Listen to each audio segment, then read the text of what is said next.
I'm Dr. Pamela Ruig, Extension Milk Quality Veterinarian at the University of Wisconsin-Madison. And today we're going to be introducing a new series about the use of dry cow therapy on dairy farms. Now, the use of antibiotic dry cow therapy at the end of lactation is a standard part of mastitis control programs. And in the United States, it's very highly adopted.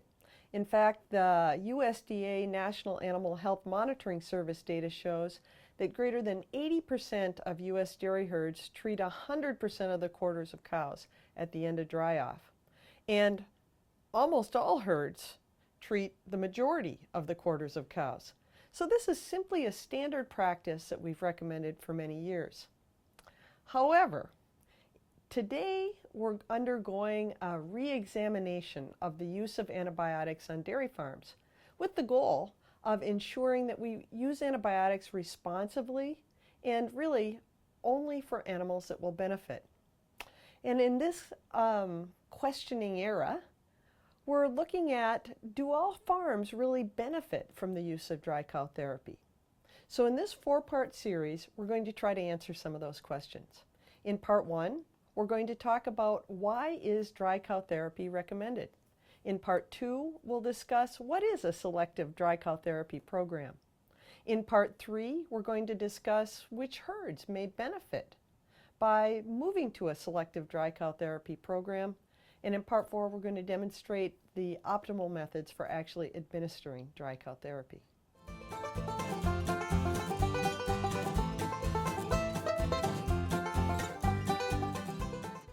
One of the purposes of our dairy management programs is to minimize the development of new infections. In other words, to prevent mastitis. And the use of dry cow therapy has been fundamental to that. There's a number of reasons for that, but one of the most important reasons is that cows that dry off with subclinical mastitis, as evidenced by having a high somatic cell count at dry off, and cows that calve with subclinical mastitis, meaning they may have higher somatic cell counts in early lactation, have many risks. And some of those risks extend simply beyond milk quality.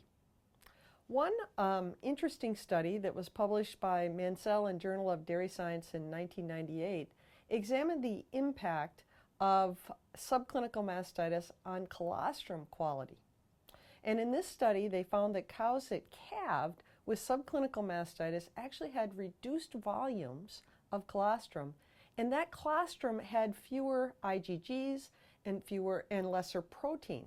In other words, the mastitis actually reduced the quality of the colostrum the calves were getting and put those calves at risk for health problems. Cows that that dry off with high somatic cell counts and then calve with high somatic cell counts also have reduced milk yield, and there's many studies that show this.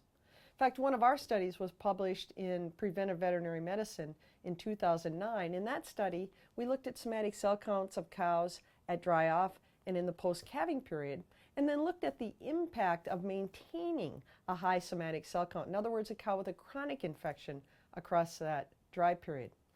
The cows that maintained chronic infections across the dry period actually produced 20 pounds less milk at the first test as compared to cows that dried off with low cell counts and calved healthy.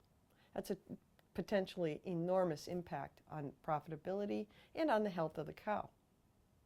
Cows that maintain subclinical infections across the dry period or calve with subclinical infections are also at increased risk of having clinical mastitis during their subsequent lactation, and there's several studies that demonstrate that.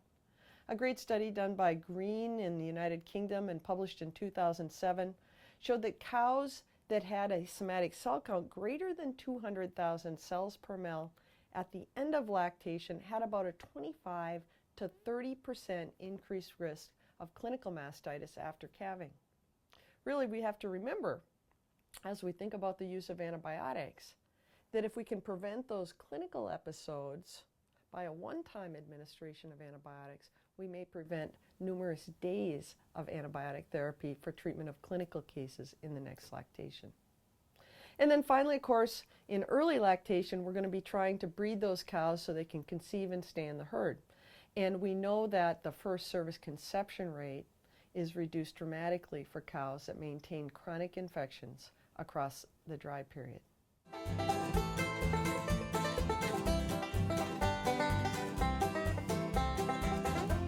So when I give presentations in person to dairy producers and veterinarians, I often get asked, why are dry cows at risk?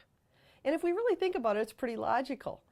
After we dry off the cow, we actually stop with many of the preventive practices that reduce bacterial colonization of the teat end.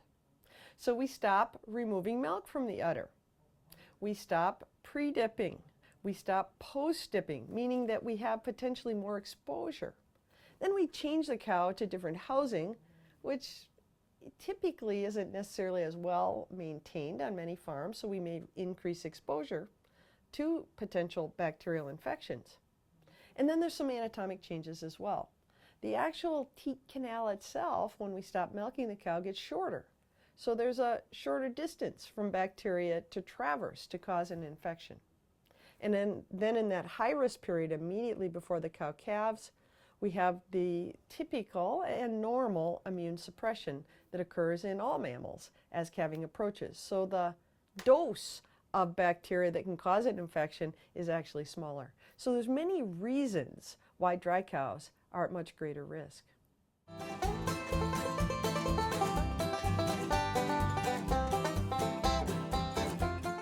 So when we look at all the negative aspects of these cows that either dry off with subclinical mastitis or calve with subclinical mastitis, it becomes really apparent that the purpose of dry cow therapy is to reduce mastitis and prevent health problems in the cow and in the calves. Now, dry cow therapy is simply defined as the administration of an approved intramammary antibiotic in every quarter of every cow at the end of every lactation. You may hear this referred to as blanket dry cow therapy or comprehensive dry cow therapy. Now, there's two purposes of why we use dry cow therapy. One purpose is therapeutic. We want to cure infected quarters at dry off. And the second purpose is prophylactic. In that purpose, we want to prevent new infections during the high-risk period after the cow ceases lactating.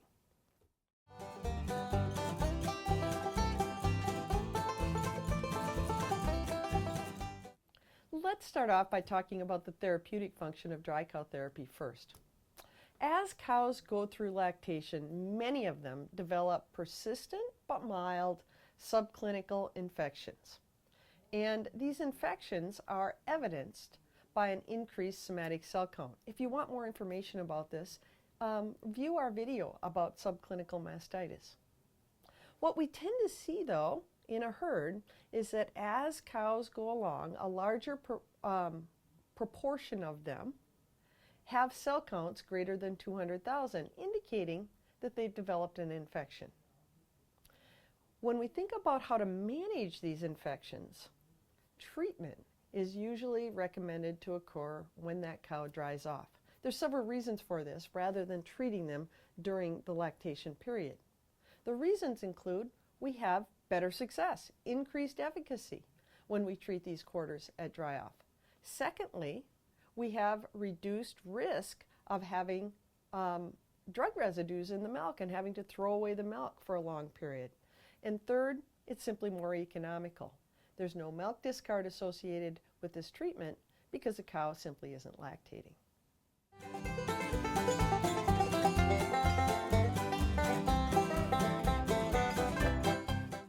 So the second purpose of dry cow therapy is a prophylactic purpose.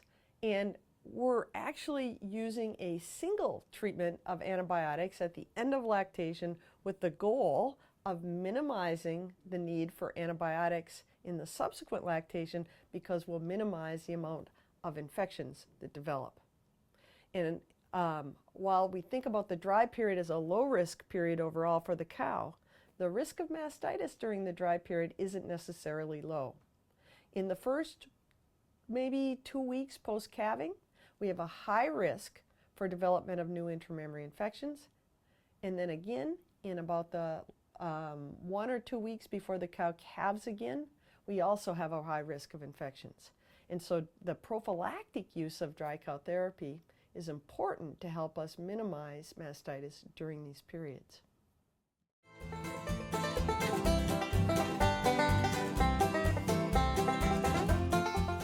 So with this prophylactic function of dry cow therapy, we're trying to protect against the development of new intramammary infections during these high-risk periods.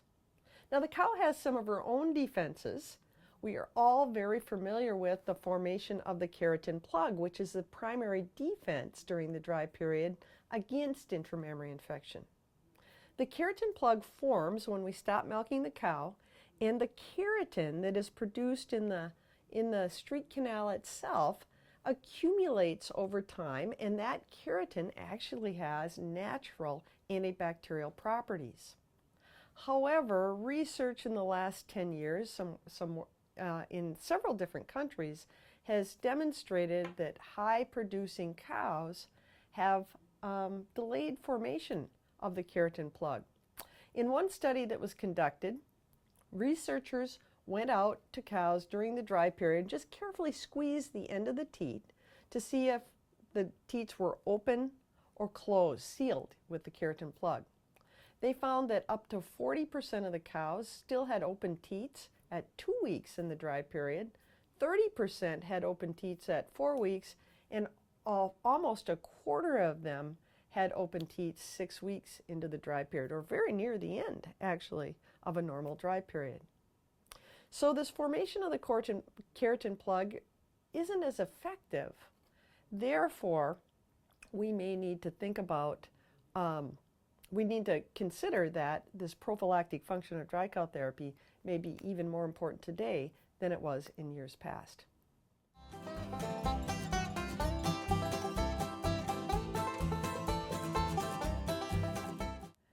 So the objective of part 1 of our series was to answer the question, why is dry cow therapy recommended? And I think we can conclude with several points. First of all, the use of antibiotic dry cow therapy remains a fundamental aspect of mastitis control programs for most dairy herds. The purpose of dry cow therapy is both prophylactic and therapeutic.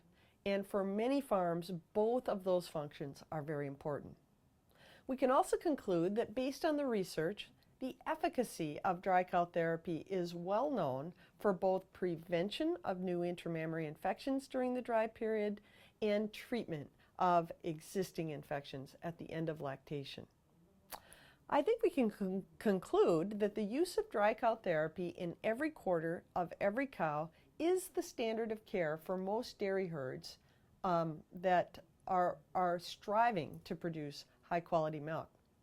Now in part 2, we're going to discuss the current interest in selective dry cow therapy as a means to reduce antibiotic usage and look at some of the research about the use of those programs.